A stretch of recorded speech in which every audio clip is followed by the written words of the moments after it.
হযরত ইসমাঈল আলাইহিস সালাতু ওয়াস সালাম বিয়ে করলেন। বিবি হলো ইব্রাহিম খলিলুল্লাহ দেখার জন্য আসছে। আলোচনা রেখে গেলাম, ইব্রাহিম আলাইহিস সালামের কাছে চলে গেলাম, একটা ঘটনা শোনাই দিয়ে যাই। হযরত ইব্রাহিম সুদূর ফিলিস্তিন থেকে তিনি আসছেন দেখার জন্য ইসমাইলকে দেখার জন্য। যখন মক্কায় আসছে, আসার পরে ঘরের দরজার মধ্যে টুকা দিলেন, সালাম দিলেন। ভিতর থেকে আওয়াজ আসলো, কে? বলে আমি একজন মুসাফির, আমি একজন পথিক, আপনার ঘরের দুয়ারে আসছি। কি জন্য আসছেন? আমি হযরত ইসমাইলের কাছে আসছি। ইসমাইল আপনার কি হয়? বলে আমার স্বামী। তিনি কোথায় আছেন? তিনি বাহিরে। আপনারা কেমন আছেন? মহিলা বলতেছে তেমন ভালো নাই, কোন রকম দিনপাত চলতেছে। মহিলা তাকে ভিতরে আসতেও বললেন না, বসতেও দিলেন না, মেহমানদারি কিছুই করলেন না। মহিলা এই কথা বলার পরে তখন হযরতে ইসমাইল আলাইহিস সালাতু ওয়াস সালাম কি ইব্রাহিম আলাইহিস সালাম বললেন, ওই মেয়েটাকে, মহিলাটাকে বললেন, ও বিবি, ও মা, তোমার স্বামী যদি ঘরে ফিরে চলে আসে, তোমার স্বামীকে বলবা সুদূর বহু দূর থেকে একজন মুসাফির এসেছিল, তিনি তাকে নির্দেশ দিয়ে গেছেন তার ঘরের চৌকাঠ ভালো না, এই চৌকাঠ যেন বদলায় ফেলে দেয়। ইসমাইল ফিরে আসছে, বিশুদ্ধ ঘটনা।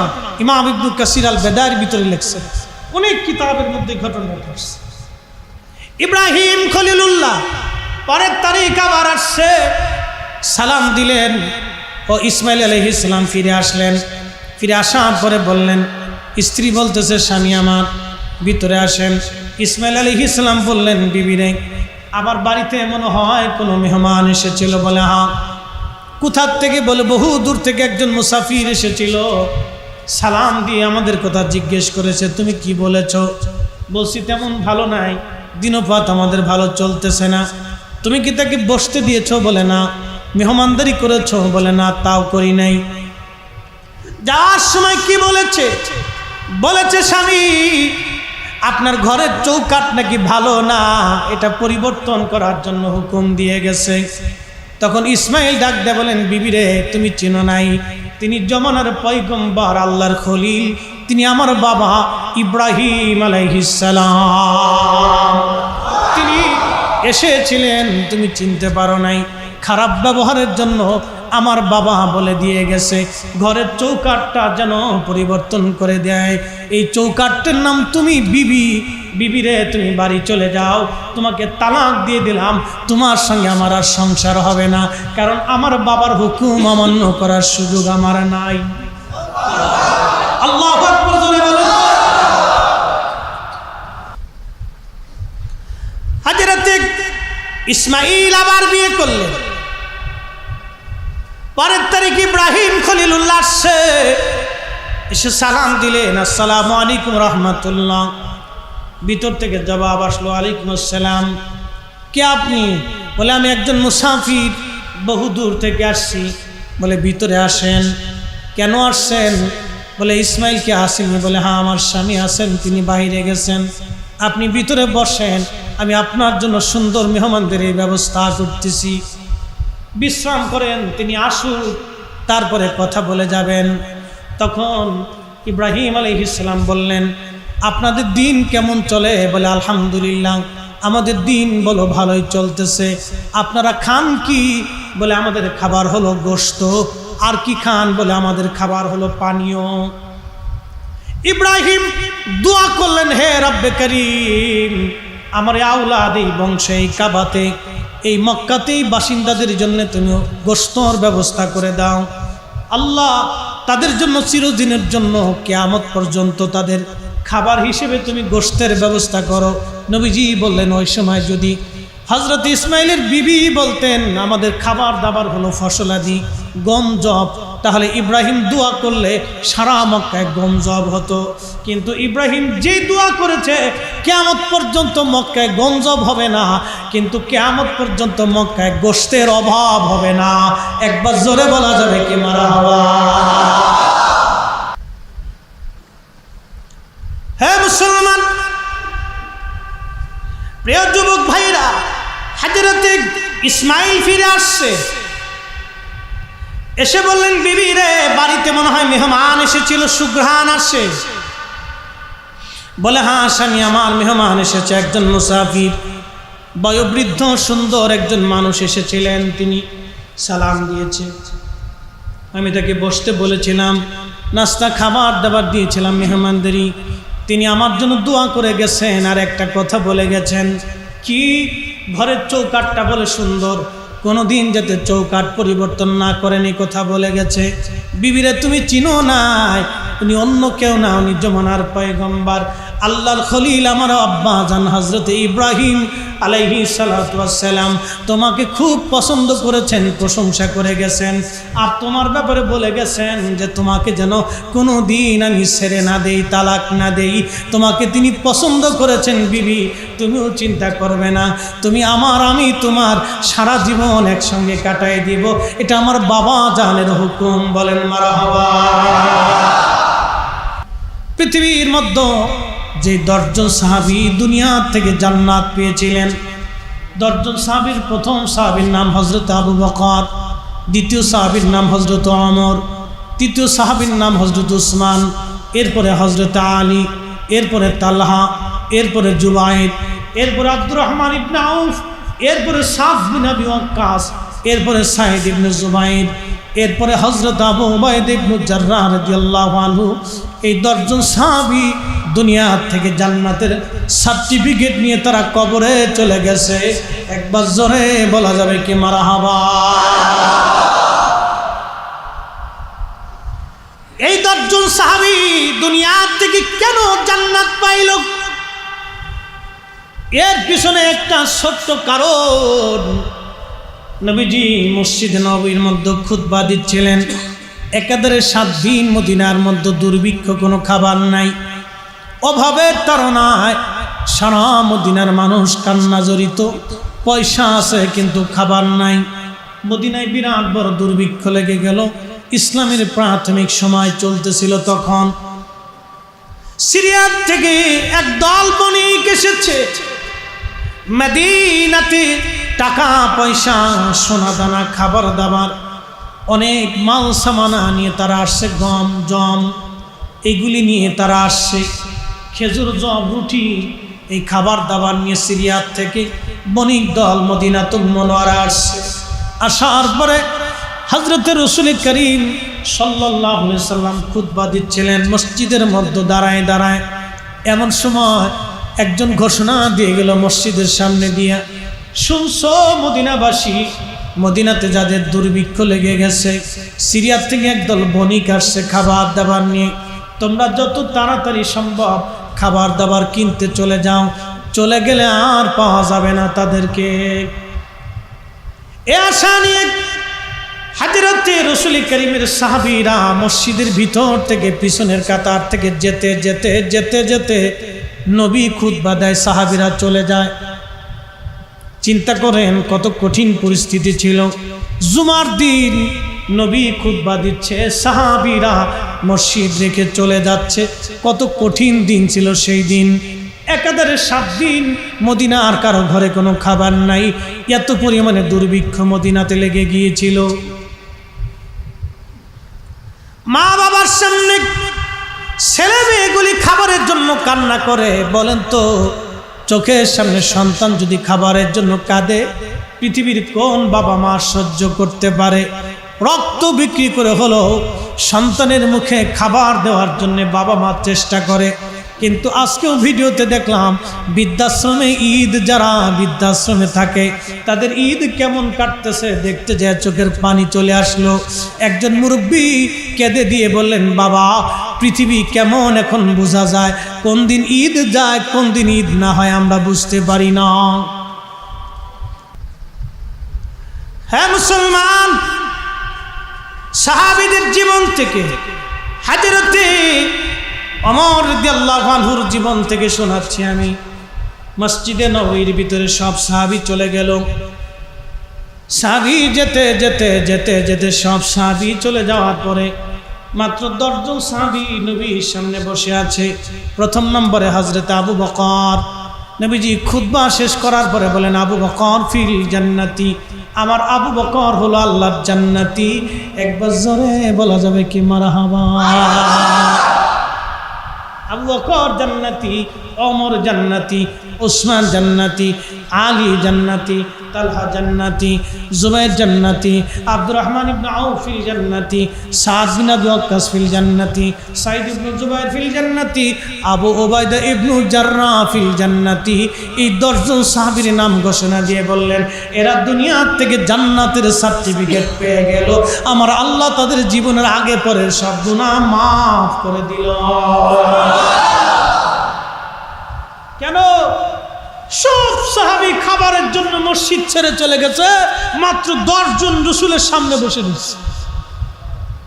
আপনার জীবনের কোন আমল আল্লাহর কাছে পছন্দ হবে আপনি নিজেও জানেন না। কুকুরকে খাওয়াচ্ছেন, আল্লাহর কাছে পছন্দ হয়ে যেতে পারে, ওই খাওয়ানোর জন্য জান্নাত হয়ে যাবে। না আসতে হয়ে গেল না? সুবহানাল্লাহ। এই জন্য আল্লাহ বলেছেন, ন্যায় করো, ন্যায় ন্যায় ন্যায়, যেটা ন্যায় ইনসাফ সেটা করো, ইনসাফ সারা করো না, ন্যায়টা করো। হ্যাঁ মুসলমান, ন্যায় করতে হবে। আমার দেশে বিয়ে হয়, বিয়ের সময় লেনাদেনা হয়, বর পক্ষ মেয়ে পক্ষ দুইজনে বসে লেনাদেনা নিয়া, আপনারা কি দিবেন, আপনারা কি দিবেন, এত পরিসন্ন এত গেছে, আপনারা কি দিবেন, খাট দিবেন, এটা দিবেন, সাইকেল দিবেন, এটা দিবেন, ঘোড়ার ডিম, আগর ডিম, বাগর ডিম, সাগর ডিম, এত কে? রসুলের জমানায় তো সিস্টেম ছিল না, আল্লাহর নবীর জমানাতে এই পদ্ধতি ছিল। বাবা যতটুকুন সামর্থ্য আছে ততটুকুন মেয়েকে দিয়ে দিবে, স্বামীর যতটুকুন সামর্থ্য আছে ততটুকুন স্ত্রীকে দিয়ে তারপরে নিয়ে আসবে। মারহাবা বলবেন না? না আর একটু জোরে বলেন না, মারহাবা। আর এই স্বামীর যতটুকুন সামর্থ্য আছে দেনমোহর পরিশোধ করে দিয়া, দেনমোহরের দায়িত্ব হলো নগদ পরিশোধ করে দিয়া, বাকি যদি দিয়ে রাত্রিবেলা খায়, তুমি তো আমার, আমি তো তোমার মাপ সব করে দিয়ে জরিনার মা। উরে চালাকি রে, জরিনার মা চিন্তা করলো স্বামী তো সারা জীবন তো একসাথে থাকতে হবে, বেডি তো বুঝে না, আচ্ছা ঠিক আছে মাফ করে দিলাম, বাস হয়ে গেছে কাজ।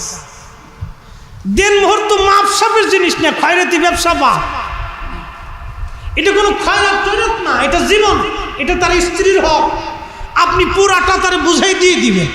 মারহাবা বলা যাবে না? আর শ্বশুর বাড়ির কাজ হলো প্রতিনিয়ত জামার খোঁজ নেওয়া, এই সুন্নত তো ভুলে গেছে। আপনারা দেখান তো রসুল কারীম কোন রজনীতে ফাতেমার খোঁজ নেওয়া ছাড়া খাবার খাইছে দেখান। আপনি মেয়ে বিয়ে দিয়েছেন 6 মাসে খোঁজ নেন না, কারণটা কি? টুপি মাথায় দিয়ে খালি মসজিদে দৌড়ান আর যান আর বেরান, নাম টুপি মাথায় দিয়ে হাঁটি শূন্যতা হয়ে গেল, এরপরে 2 দিন পর পর সালিশ আসে, কারণটা কি? আপনার মেয়ে বিয়ে দিয়েছেন, প্রত্যেক মাসে মাসে খোঁজ নেবে, বাসায় ভালো রান্না হলে মেয়ের বাড়ি পাঠাই দেবে, আপনি পাঠান না। রসুলের সুন্নত মানেন যে একটা দিন যদি ঝগড়া লাগে, আল্লাহর কসম আমি হাতে চুরি পড়ব। আল্লাহ রসুল ফাতেমার ব্যাপারে, তার কন্যাদের ব্যাপারে যে সুন্নত পালন করেছিলেন আপনি করেন তো। যদি ঝগড়া বাদে আপনার মেয়ে অশান্তিতে থেকে ওয়াজ বাদ দিয়ে হাতে চুরি পড়বে, জামাই চাবে কেন? ও চাওয়ার সুযোগ দিবেন কেন? আর জামাই চাবেই বা কেন? খয়রাতি ব্যবসা আসবে কেন? ছোট লোকি ব্যবসা, যৌতুক নিয়ে, আর যৌতুকের টাকা দিয়ে গরুর গোশত খাওয়া আর শুয়োরের গোশতের মধ্যে কোনো তফাৎ আছে? আসতে বলেন কেন? জোরে বলেন, তফাৎ আছে? কোনো তফাৎ। গোশের টাকার গরুর গোশত আর কুত্তার গোশতের মধ্যে কোনো তফাৎ আছে? কোনো তফাৎ নেই। এই ছোট লোকি ব্যবসা আসবে। আপনার ঘরে ভালো রান্না হলে মেয়ের বাড়ি দিয়ে আসবে, গাছে আম হয়েছে পেরে মেয়ের বাড়ি দিয়ে আসবে, আপনার হাতে ভালো পয়সা আসছে নাতি নাতকুরির জন্য নিয়ে দিয়ে আসবে, দিয়ে আসবে। জীবনে কোনোদিন আপনার মেয়ে, আপনার জামাই ডান বামের দিকে তাকানোর সুযোগ পাবে না, চিন্তাই তার মগজে আসবে। এটি সুন্নত। রাসূল করিমের ঘরে ভালো খাবার আসলে ফাতেমার জন্য দিয়ে আসতেন, ফাতেমার বাড়ি ভালো খাবার আসলে নবীর বাড়িতে চলে আসতেন। এই সুন্নত তো আমরা আজকে ভুলেই গেছি। মনি এই যে গ্রামে প্রতিবেশীরা অনেক দরিদ্র চাচা আছে, দাদা আছে, আপনার দাদার বাড়িতে ধরেন সে স্বাস্থ্য চাচার ওই দূর সম্পর্কে আত্মীয়, আমি বুঝাচ্ছি আপনাকে, একটু মনোযোগ দেন, 2 মিনিট সময় আমাকে দেন।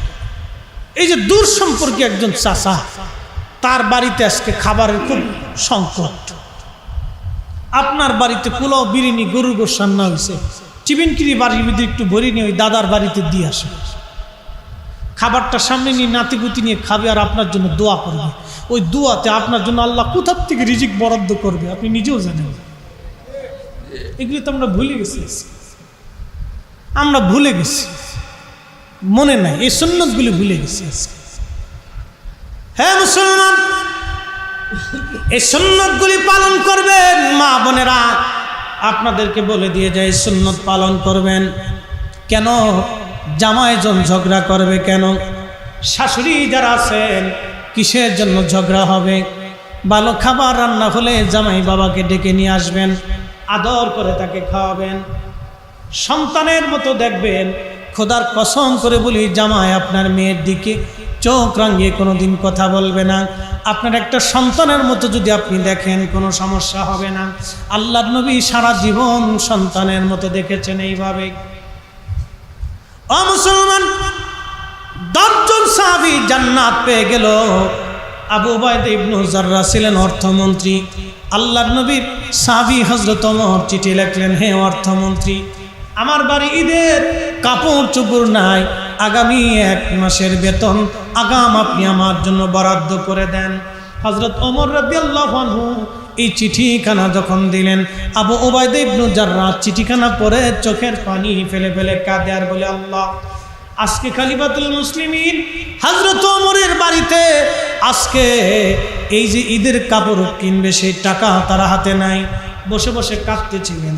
আর একখানা কাগজ লিখলেন, চিঠির মধ্যে লিখলেন, ইয়া আমিরুল মুমিনিন, 2টা বিষয় যদি আপনি আমাকে গ্যারান্টি দিতে পারেন তাহলে আপনাকে আগামী 1 মাসের বেতন আমি দিয়ে দিব। 1 নম্বর, আগামী 1 মাস পর্যন্ত আপনি পৃথিবীতে বাঁচবেন কিনা গ্যারান্টি দেওয়া লাগবে। 2 নম্বর, আগামী 1 মাস পর্যন্ত আপনাকে মুসলমানরা খেলাফতের আসনে খলিফা হিসেবে রাখবে কিনা। যদি গ্যারান্টি দিতে পারেন তাহলে অবশ্যই আমি আগামী 1 মাসের বেতন আপনাকে দিয়ে দিব। একবার জোরে বলা যাবে কি সুবহানাল্লাহ? আল্লাহ, কিয়ামতের একটা আলামত শোনাই দিয়েছে। কিয়ামত কাছেই যাবে। রাসূল বলছেন কিয়ামত কাছে আসবে যখন সরকারি সম্পদকে কর্মকর্তারা, সরকারি আমলারা নিজের সম্পদ মনে করে ব্যবহার করবে। কিয়ামত কাছেই যাবে উম্মত, শুনো, যখন সরকারি সম্পদ, এটা তো জনগণের মাল, বাইতুল মাল, সরকারি কোষাগার, সরকারি সম্পদ, এটা আমাদের সম্পদ। সরকারি কর্মকর্তা কর্মচারী বেতন পাওয়ার পরেও এই তারপরে বোনাস সুবিধা, এরপর আরো কি কি আছে, এগুলি পাওয়ার পরেও যখন সম্পদকে, সরকারি সম্পদকে নিজের সম্পদের মতো ব্যবহার করিয়া এটার অতিরিক্ত খরচা করে দুর্নীতি করবে, হে আমার উম্মত শোনো, এগুলি কিয়ামতের আলামত। বুঝবা কিয়ামত কাছাই গেছে, বুঝবা মহামারী আসবে, বুঝবা বিপদ আসবে, টর্নেডো আসবে, অতিবৃষ্টি আসবে, অনাবৃষ্টি আসবে, প্রচণ্ড গরম পড়বে, এমন একদিন আসবে আকাশ থেকে পাথর আসবে আর কঠিন বিপদ আর মুসিবত আল্লাহ একটার পর একটা চাপাই দিবে। যদি সরকারি সম্পদকে আমলারা নিজেদের সম্পদ মনে করে ব্যবহার করে, এগুলি কিয়ামতের আলামত। আরে আবু উবাইদা ইবনে জাররাহ বলতেছেন, ওমর, যদি 1-2টা জিনিসের গ্যারান্টি দিতে পারেন তো আমি আপনাকে 1 মাসের বেতন আগাম দিয়ে দিব। 1 নম্বর, আপনাকে দিতে হবে আগামী 1 মাস পর্যন্ত পৃথিবীতে বাঁচবেন কিনা। 2 নম্বর, 1 মাস পর্যন্ত আপনাকে খলিফার আসনে মসনদে মুসলমানরা রাখবে কিনা গ্যারান্টি যদি দেন তো আমি 1 মাসের বেতন আপনাকে আগাম দিয়ে দিব। একসাথে বলা যাবে সুবহানাল্লাহ। আল্লাহ তো ওমর চিঠিখানা পরে কাঁদতেছে। সাহাবায়ে কেরাম মনে করছে ওমর মনে বেজার হয়ে গেছে। সাহাবায়ে কেরাম বলেন, আমিরুল মুমিনিন কাঁদতেছেন? বলে, কাঁদতেছি আল্লাহর দরবারে শুকর করতেছি, আমি একবার ইনসাফওয়ালা একজন অর্থমন্ত্রী পাইছি। আমি আল্লাহর কাছে কাঁদতেছি এই জন্য যে আমি ইনসাফ যার কাছে বাইতুল মাল যতদিন পর্যন্ত থাকবে, আর এইরকম অর্থমন্ত্রী পৃথিবীর মুসলমানরা যতদিন পাবে, ততদিন মুসলমানদের কখনো অভাব দুর্যোগ হবে না। আমার দেশে কই লাগবে। আপনি যাদেরকে ল্যাংটা মনে করেন, ইউরোপ, আমেরিকা, অস্ট্রেলিয়া, চীন, জাপান, ওদের নারীরা অর্ধেক উলঙ্গ থাকে। বিয়ে হওয়ার আগে বাচ্চা হয়, অনেক বাচ্চাদের বাবার পরিচয় দেয়, কিন্তু যায় দেখেন মিথ্যা বলবেন, আপনাকে মালে কম দিবেন, ধোঁকা দিবেন। আমরা মসজিদে নামাজ পড়ে যে দোকান খুলে মালে ভেজাল দিয়ে, মালে কম দিয়ে বাস বিক্রি করে দিছি, কিন্তু একটু আগে কিন্তু আল্লাহর সেজদা দিয়ে গেছে, কইছে সুবহানা রাব্বিল আলা, তুমি আল্লাহ বড়, এরপরে যে মালে কম মেরে দিছে। একটু আগেই বলে গেছে সুবহানা রাব্বিল আলা, আল্লাহ তুমি বড়, তুমি মহান, তুমি সর্বশ্রেষ্ঠ, তুমি মহান পবিত্র। আল্লাহর সেজদা দিয়ে আল্লাহর সাথে কথাবার্তা বলে যাইয়া এরপরে বাস কলার ভিতরে ফরমালিন মেরে দিছি। আনারস কিনতে গেছি টাঙ্গাইলের মধুপুর বাগানে, মাহফিল শেষ করার তাজা আনারস কেটে দেন, টাকা দিয়ে দিন। ঢাকাতে যে দাম এখানেও সে দাম দিন। হুজুর কোনো লাভ নেই। বললাম কারণ কি? ঢাকার আনারস যেটা, বাগানেরটাও সেটা। বললাম কারণ কি? একবারে গাছের গুঁড়ায় একবারে কায়দা মতো ইঞ্জেকশন মাইরে ফরমালিন ঢুকেই দিছি। খাবেন কি? কিছু করার নেই, এই অবস্থা চলতেছে। হ্যাঁ প্রিয় মুসলমান, এগুলি আমাদের ইনসাফের বাহিরে কাজ চলতেছে আমার সমাজে এগুলি, যার কারণে দেখবেন মানুষের বিভিন্ন রোগে আক্রান্ত। বিভিন্ন রোগে আমরা কেন এখন বেশি আক্রান্ত হই? গ্যাসের সমস্যা, শারীরিক নানান জটিলতা। আগের মুরব্বীদের এত রোগে ছিল না, ৭৫ বছর বয়সেও তারা হাড্ডি কামড়ায়, গোশত কামড়ায় খেয়ে গেছে। কারণ কি? খাবারের মধ্যে ভেজাল ছিল না, এখন খাবারের মধ্যে ভেজাল দিয়ে দিছে, বিষ খাওয়ানো হচ্ছে আপনাকে। কারা খাওয়ায় বাজান?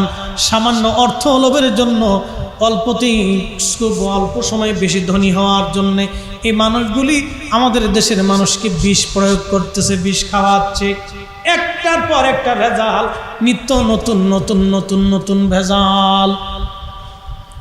ও মুসলমান, আল্লাহ বললেন না বান্দা তুমি ন্যায়টা করো, অন্যায় করো না, তুমি ন্যায় করো। এরপর আল্লাহ বললেন, বললে হেসান, তুমি দয়া করো, মায়া করো। আল্লাহ পাক দয়া করতে বলেছেন।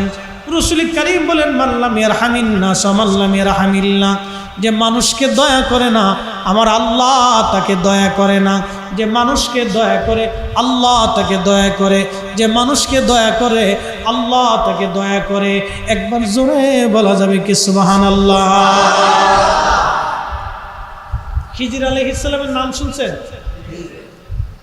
একসাথে বলেন না মারহাবা। কষ্ট হচ্ছে আপনাদের বুঝি? কিছু সময় দেওয়া যাবে না আর ইনশাল্লাহ? খিজির আলাইহিস সালামের একটা ঘটনা শুনে কষ্ট হবে? একসাথে জোরে বলি তো আল্লাহু আকবার। আল্লাহু আকবার ওয়ালিল্লাহিল হামদু, বিসমিল্লাহির রাহমানির রাহিম।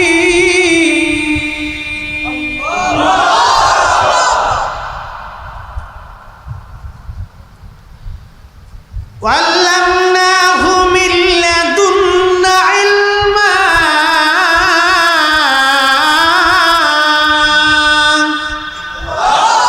আল্লাহ বলেন আমি তাকে বিশেষ জ্ঞান দিয়েছিলাম। তিনি খিজির, ওনার জীবনের একটা আমল শুনে। একদিন উনি রাস্তা দিয়ে যাচ্ছে, এক পথিক এসে বললেন, হে আল্লাহর বান্দা, আপনি আমাকে কিছু দয়া করে ভিক্ষা দেন, আমি একবারে অভাবী ঋণগ্রস্ত মুসাফির। অ্যাটেনশন, আমার দিকে তাকান। আপনি আমাকে কিছু ভিক্ষা দেন, আমি ঋণগ্রস্ত মুসাফির। হযরত খিজির বললেন, হ্যাঁ হ্যাঁ আল্লাহর বান্দা, তুমি ঋণগ্রস্ত মুসাফির, কিন্তু আল্লাহর কসম আমার কাছে দেওয়ার মতো কিছুই নাই। তখন ওই মুসাফির বললেন, আপনি আমাকে দয়া করেন, আমি একবারে ঋণগ্রস্ত, খুবই অভাবী, আমি আপনার কাছে দয়া চেয়েছি, আল্লাহর হস্তে আপনি আমাকে দয়া করে কিছু ভিক্ষা দেন, আল্লাহর হস্তে দয়া করে ভিক্ষা আমাকে দেন।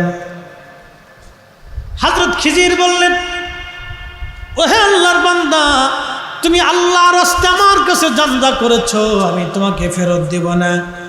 আমার কাছে কোনো সম্পদ বলে কিছুই নাই, তবে একটা কাজ করতে পারো, তুমি আমাকে বিক্রি করে দিয়ে গোলাম বানাইয়া যে টাকা পাও ওই টাকা নিয়ে যেতে পারো।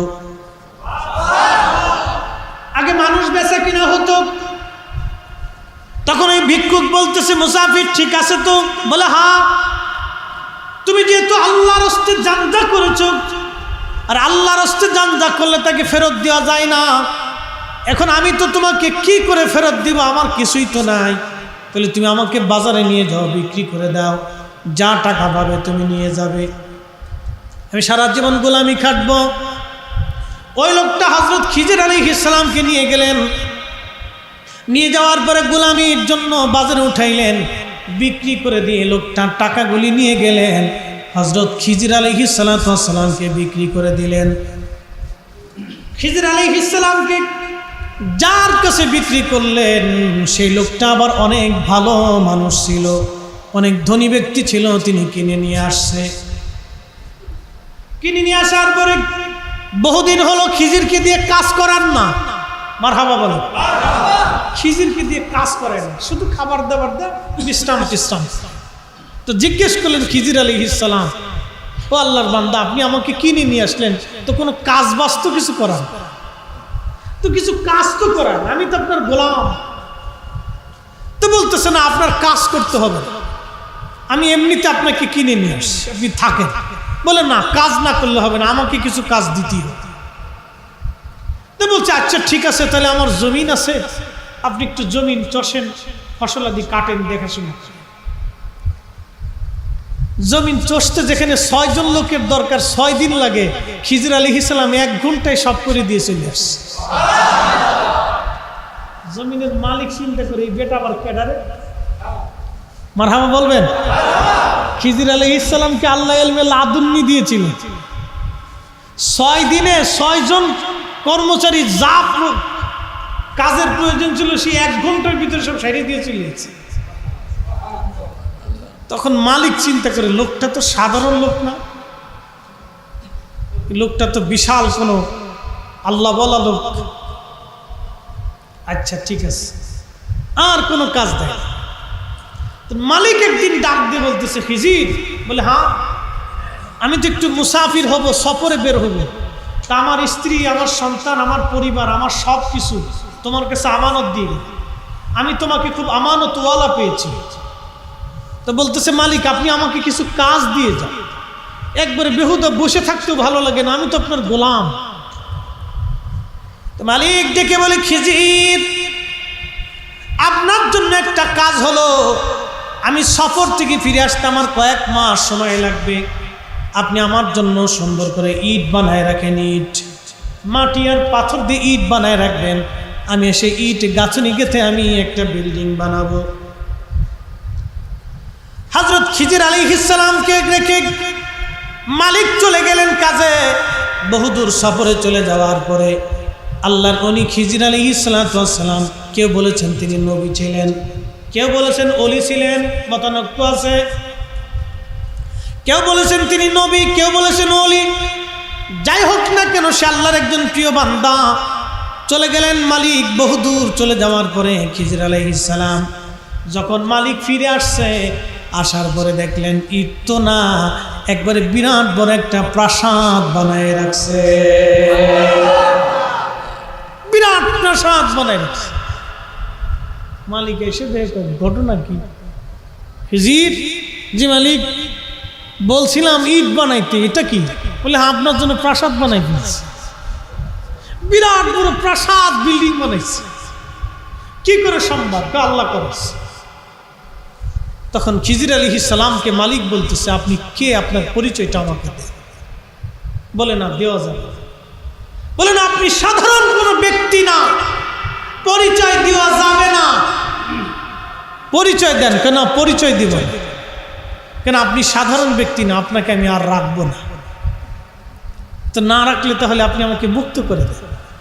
বলে যান, আল্লাহর রাস্তায় আপনাকে মুক্ত করে দেন। সুবহানাল্লাহ। হযরত খিজির যাওয়ার সময় দোয়া করে গেলে বলেন, মালিক আমি আপনাকে ভালো অবস্থায় পেয়েছিলাম, আপনি আমার সঙ্গে সুন্দর ব্যবহার করেছেন, কখনো কষ্ট দেন নাই, আমাকে ব্যথা দেন নাই, আমি আপনাকে বিনিময় প্রদান করে গেছি, আপনাকে কষ্ট দেই নাই। আমার পরিচয়টা শুনে, আমার নাম খিজির। খিজির আলাইহিস সালাতু ওয়াস সালাম আল্লাহর একজন নবী বা ওলি ছিলেন। আবে হায়াতের পানি তিনি পান করেছিলেন। হাজার হাজার বছর আল্লাহ তাআলা হায়াত দিয়েছিল। একবার জোরে বলা যাবে কি সুবহানাল্লাহ? কেউ বলেন খিজির দুনিয়াতে এখনো জিন্দা আছে, কেউ বলতেছেন না, কিভাবে আছে আমরা বলতে পারতেছি, মতানৈক্য আছে। তবে তিনি হযরত ইব্রাহিম আলাইহিস সালাতু ওয়াস সালামের জমানার আগে আদম সফিউল্লাহ, হাবিল আর কাবিল, এই দুইজনে যে মারামারি করছিল, ওই সময় হাবিল কাবিলের ঘরে খিজির আলাইহিস সালামের জন্ম হয়েছিল। কোন কোন ঐতিহাসিক লিখছেন কাবিলের ঘরে খিজির আলাইহিস সালামের জন্ম হয়েছিল। খিজির আলাইহিস সালাতু ওয়াস সালাম ছিলেন, সারা পৃথিবীতে দুইজন বাদশা ছিলেন মুসলমান, সারা দুনিয়ার বাদশা। একজন বাদশার নাম বাদশা জুলকারনাইন, আর একজন বাদশার নাম বাদশা সুলাইমান আলাইহিস সালাম। জুলকারনাইনের প্রধান উজির ছিলেন হযরত খিজির আলাইহিস সালাতু ওয়াস সালাম। জুলকারনাইন ছিলেন হযরত ইব্রাহিম আলাইহিস সালামের জমানার বাদশা। ইব্রাহিম আলাইহিস সালামের কাছে কালেমা গ্রহণ করেছিলেন বাদশা জুলকারনাইন। আল্লাহ তাকে পৃথিবীর প্রত্যেকটা ইঞ্চির বাদশা বানিয়ে দিয়েছিলেন। একসাথে বলা যাবে আল্লাহু আকবার। খিজির আলাইহিস সালামের জীবনে একটা পাঠ শোনাই যায়। আবে হায়াতের পানি তিনি পান করেছিলেন। বলে হুজুর এটা আবার কি? বাদশা জুলকারনাইনের একজন বন্ধু ছিলেন ফেরেশতা। ফেরেশতাকে জুলকারনাইন ডাক দিয়ে বলেন, ফেরেশতা আমি শুনছি পৃথিবীতে নাকি আবে হায়াতের পানি আছে, যেটা পান করলে হায়াত সহজে শেষ হয় না, দীর্ঘ হায়াত সে পায়। আবে হায়াতের পানি আমার পান করার দরকার। তখন খিজির আলাইহিস সালাতু ওয়াস সালাম ছিলেন প্রধান উজির। ফেরেশতা বলেন, হ্যাঁ আবে হায়াতের পানি আপনি পাবেন, তবে আপনাকে বহু কষ্ট করা লাগবে। পৃথিবীর একবারে শেষ প্রান্তে যে আপনি পাবেন। হযরত বাদশা জুলকারনাইন এবং খিজির আলাইহিস সালাম দুইজন রওনা করলেন। যেতে যেতে যেতে যেতে বহু দূর পৃথিবীর একবারে শেষ প্রান্তে চলে গেলেন। জুলকারনাইন পিছনে ছিলেন, খিজির আলাইহিস সালাম সবার সামনে ছিলেন। খিজির আলাইহিস সালাম আবে হায়াতের পানি পান করলেন, কিন্তু জুলকারনাইন পান করতে পারে নাই। কেউ কেউ বলেছেন আবে হায়াতের পানি পান করার জন্য আমার আল্লাহ তাকে বিরাট দীর্ঘ জীবন দান করেছেন। একবার জোরে বলা যাবে সুবহানাল্লাহ। এই খিজির আলাইহিস সালামের একটা জীবন আপনাদেরকে শুনিয়ে, তার কথা কোরআন শরীফ সূরা কাহাফের ভিতরে আসছে। আপনারাও যদি দীর্ঘ হায়াত পান, দীর্ঘ দৌলত পান, ইজ্জত তালাশ করেন, তো পৃথিবীর মধ্যে দুইটা কাজ করে যেতে হবে।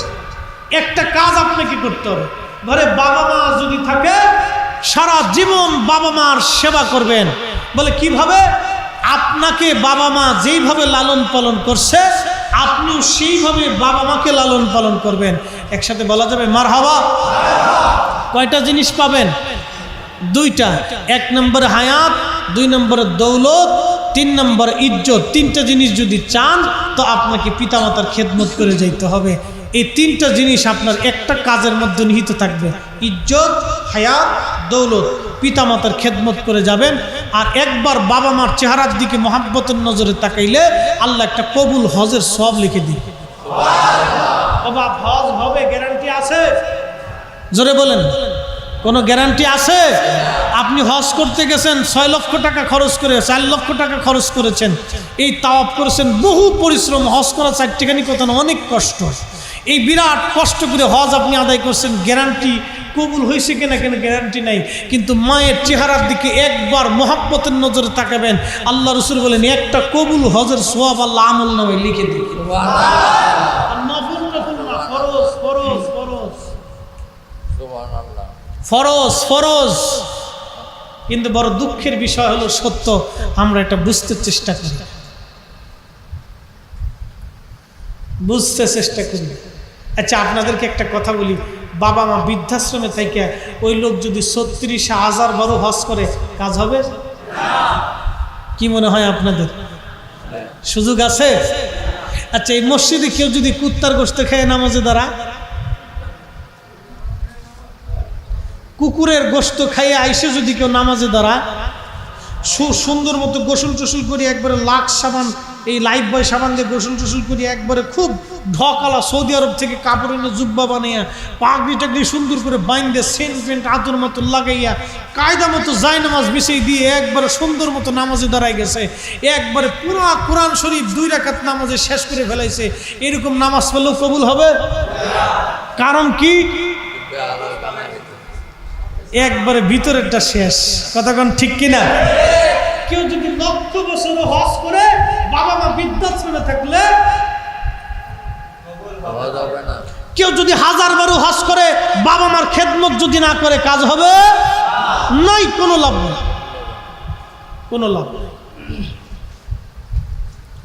হ্যাঁ প্রিয় মুসলমান, হ্যাঁ প্রিয় মুসলমান, এই জন্য আল্লাহ পাক বললেন আল্লাহ হাসান, তোমরা দয়া করবে, মায়া করবে। এরপর আল্লাহ বললেন ইন্নাল্লাহা ইয়ামুরু বিল আদলি ওয়াল ইহসানি ওয়া ইতাই যিল কুরবা ওয়া ইয়ানহা আনিল ফাহশাই ওয়াল মুনকার। আত্মীয়-স্বজন যারা আছে তোমরা তাদের সঙ্গে উত্তম ব্যবহার করবে। তারা দরিদ্র হলে ঘরের মধ্যে খাবার পৌঁছাই দিয়ে আসবে, অভাবী হলে খোঁজ খবর নেবে। এই যে ঈদ চলে গেল, আমাদের ফিতরা জাকাতের অংশ, সর্বপ্রথম আত্মীয় স্বজন পাওয়ার হক। অনেকে আছে আত্মীয় স্বজনের খোঁজ খবর নেয় না, আত্মীয়তার সঙ্গে সম্পর্ক রাখে না। আল্লাহর নবী বলেন উম্মত, তোমরা যদি আত্মীয়তার সাথে সম্পর্ক ছিন্ন করো তো আমি আল্লাহ তোমার সঙ্গে সম্পর্ক ছিন্ন করে দেব। তুমি যদি আত্মীয়তার সম্পর্ক ছিন্ন না করো তাহলে আমি আল্লাহ তোমার সঙ্গে সম্পর্ক ছিন্ন করব না। একবার জোরে জোরে বলা যাবে কি সুবহানাল্লাহ? ও মুসলমান, এরপরে আল্লাহ বললেন ওয়ানহা আনিল ফাহশাই ওয়াল মুনকার, তোমাদেরকে ফাহিশা কাজ করতে নিষেধ করলাম। আমরা অনেক সময় বকাঝকা করি, বাজে কথা বলি, বাজে বক্তব্য দেই, বাজে কথা বলি, বন্ধু বান্ধবের আড্ডায় মিলে আমরা অনেক সময় খারাপ কথা বলি। আল্লাহর নবী আল্লাহ কোরআনে ডাক দিয়ে বলেন তোমরা ফাহিশা থেকে বেঁচে থাকবে। অনেক সময় মিথ্যা কথা বলি, অনেক সময় আমাদের দেশের মেয়েরা অর্ধ উলঙ্গ হয়ে রাস্তায় পথ চলে, ফাহিশা কাজ করে তারা। এই যে বেপর্দা বেহায়া অবস্থায় রাস্তায় চলে। আল্লাহর নবী বলেন উম্মত, কিয়ামতের 80টা আলামত আছে। একটা আলামত হলো আমার দেশের মেয়েরা যখন অর্ধ উলঙ্গ হয়ে, আমার দেশের মেয়েরা হেলায় হেলায় ডোলায় ডোলায় গর্বের সাথে রাস্তায় চলবে, বুঝবা এটা কিয়ামতের আলামত। আবার বলি, মেয়েরা যখন হেলে হেলে ডুলে ডুলে গর্ব করে রাস্তায় হাঁটবে বেপর্দা বেহায়া হইয়া, যখন বেপর্দা অবস্থায় হয়ে মেয়েরা রাস্তায় হেলে হেলে ডুলে ডুলে হাঁটবে, গর্ব করে হাঁটবে, লজ্জা শরম তাদের থাকবে না। তারা এই অর্ধ উলঙ্গ হাঁটাটাকে তারা গর্বের কাজ মনে করবে। আল্লাহর নবী বলেন উম্মত রে, তোমরা শোনো, এটা কিয়ামতের আলামত, কিয়ামতের আলামত। বুঝবা কিয়ামত আর বেশি দিন নাই। ইমাম মেহেদী আলাইহিস সালামের আগমনের সময় এসে যাবে। আল্লাহর আকাশ থেকে পাথর বর্ষণ হবে, প্রচন্ড গরম আসবে, গরম হাওয়া আসতে থাকবে, আর ভূকম্প ভূমিধস বাড়তে থাকবে, অনাবৃষ্টি অতিবৃষ্টি সাইক্লোন মহামারী বিপদ একটার পর একটা আসতে থাকবে। বুঝবা তখন কিয়ামত আর বেশি দূরে তোমাদের জন্য নাই। যখন নারীরা হেলে হেলে ডুলে ডুলে গর্বের সাথে বেপর্দা বেহায়া মতো চলবে, বর্তমান সমাজের দিকে তাকাইলে একেবারে কিয়ামতের আলামত চলমান এবং দৃশ্যমান। কথা বলেন ঠিক কিনা? একবারে আপনার কি বলে পরিষ্কার দেখা যাইতেছে, মেয়েরা বেপর্দা অর্ধ উলঙ্গ হয়ে রাস্তায় হাঁটে, এটা কি গর্বের কাজ মনে করে? এরা মনে করে যেইভাবে অর্ধ উলঙ্গ হলে মানে এটা খুব ভালো কাজ, দেখতে খুব ভালো দেখা যায়, আর মানুষ মানে খুব আমাকে খুব চয়েস করে, এটা গর্বের সাথে। আল্লাহ রাসূল বলেছেন এগুলি কিয়ামতের। অনেক বড় কিয়ামতের আলামত।